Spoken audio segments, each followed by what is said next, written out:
Hi hello welcome back to my channel. இன்றைக்கி நம்ம Tuesday lunch recipe என்னன்னு பார்க்கலாமா?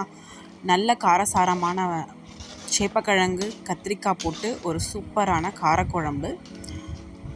நல்லா கத்திரிக்காயெலாம் முழுசாக போட்டு ஒரு ஸ்பைசியான காரக்குழம்பு. அதுக்கப்புறம் மிளகு பூண்டு ஜீரகம்லாம் இடித்து தக்காளி ரசம்.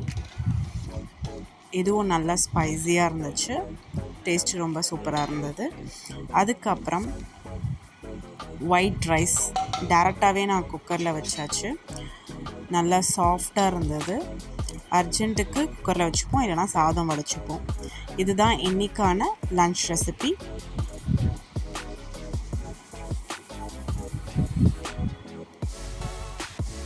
அதுக்கப்புறம் சுட சுட லன்ச் சாப்பிட்டாச்சு. இந்த கத்திரிக்காய் நல்லா காரக்குழம்புல ஊறி நல்லா உப்பு காரமாக செம்ம டேஸ்ட்டாக இருந்துச்சு. யாருக்கெல்லாம் இந்த மாதிரி கத்திரிக்காய் சேப்பக்கிழங்கு போட்டு காரக்குழம்பு பிடிக்கும்னு சொல்லுங்கள்.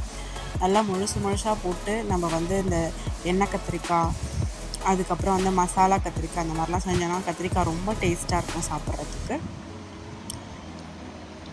அவ்வளோ ஒரு சாஃப்டாக இருந்துச்சு. குழம்புல நல்லா சாதத்தை பிசைஞ்சு சேப்பக்கிழங்கு அதுக்கப்புறம் கத்திரிக்காய் வச்சு ஒரு பைட் வச்சா டேஸ்ட்டு சூப்பராக இருந்துச்சு. இந்த காரக்குழம்போட ரெசிப்பியை நான் ஃபுல் வீடியோவாக போஸ்ட் பண்ணுறேன். என்னோடய ஸ்டைலில் நான் பண்ணியிருக்கேன். ட்ரை பண்ணி பார்த்துட்டு கமெண்ட் பண்ணுங்கள். தேங்க்யூ.